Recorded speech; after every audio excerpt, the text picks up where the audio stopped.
ముందుగా అందరికీ నమస్కారం. నా పేరు doctor Suryakiran Saladi, Sri Suryachandra homeo hospital near Nokalamma temple beside Sachar scan. మనం ఈరోజు చెప్పుకునే టాపిక్ నీ పెయిన్స్, అదే మోకాలు నొప్పులు. నీ జాయింట్ ఫార్మేషన్ ఏ విధంగా జరుగుతుందంటే lower end of the femur, upper end of the tibia, పట్టెలాతో కలిపి నీ జాయింట్ ఫార్మేషన్ జరుగుతుంది. సో సాధారణంగా ఈ మోకాలు నొప్పులు రావడానికి గల కారణాలు ఆర్థరైటిస్, మోకాళ్ళ అరుగుదల వల్ల వచ్చే నొప్పులు, రొమాటిక్ ఆర్థరైటిస్, మన బాడీలో వచ్చే రొమాటిక్ ప్రాబ్లం వల్ల వచ్చే మోకాల్లో వచ్చే నొప్పులు, అదేవిధంగా గౌటీ ఆర్థరైటిస్, మన బాడీలో సీరం యూరిక్ యాసిడ్ పెరగటం వల్ల వచ్చే నొప్పుల్ని గౌటీ ఆర్థరైటిస్ అంటాం.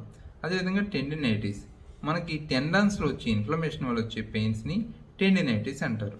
సాధారణంగా ఈ మోకాలు నొప్పులు వచ్చినప్పుడు లక్షణాలు ఏ విధంగా ఉంటాయి? సాధారణంగా మోకాలు నొప్పులు, అదేవిధంగా మోకాళ్ళు వాపులు, దాంతోపాటు ఒక మోకాలు అదేవిధంగా రైట్ లెగ్ కానీ లేకపోతే లెఫ్ట్ నీలో కానీ ప్రాబ్లం వచ్చే అవకాశం ఉంటుంది. దీంతోపాటు మోకాల్లో సౌండ్లు రావటం, అంటే టక్ టక్ మంది సౌండ్ల కింద రావటం లాంటివి జరిగే అవకాశం ఉంటుంది. దీంతోపాటు మోకాళ్ళ డిఫార్మిటీ, అంటే మోకాళ్ళు నడిచే నడక మార్పు రావడం జరుగుతుంది. మోకాళ్ళ నొప్పులకి హోమియోలో ఏ మందులు ఉపయోగపడతాయి?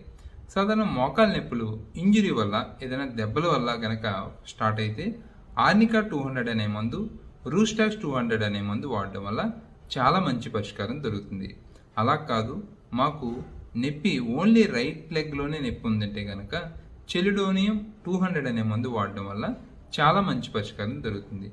లెఫ్ట్ని ఎడమ మోకాల్లోనే నొప్పి ఉంటే కనుక అమోనియం 200 అనే మందు వాడడం చాలా మంచి పరిష్కారం దొరుకుతుంది. ఈ పై మందులు ఎవరైతే ఎక్యూట్గా ఒక 1 మంత్ నుంచి నేను సఫర్ అవుతున్నానంటే కనుక వాళ్ళకి చాలా బాగా పనిచేస్తాయి. కాదు మాకు దీర్ఘకాలికంగా ప్రాబ్లంతో సఫర్ అవుతున్నాం అంటే కింద స్క్రోల్ అవుతున్న నెంబర్కి ఫోన్ చేయండి, మీ యొక్క ప్రాబ్లంకి ఇంకా వివరాలు తెలుసుకోండి. Thank you very much. Me doctor Suryakiran Saladi.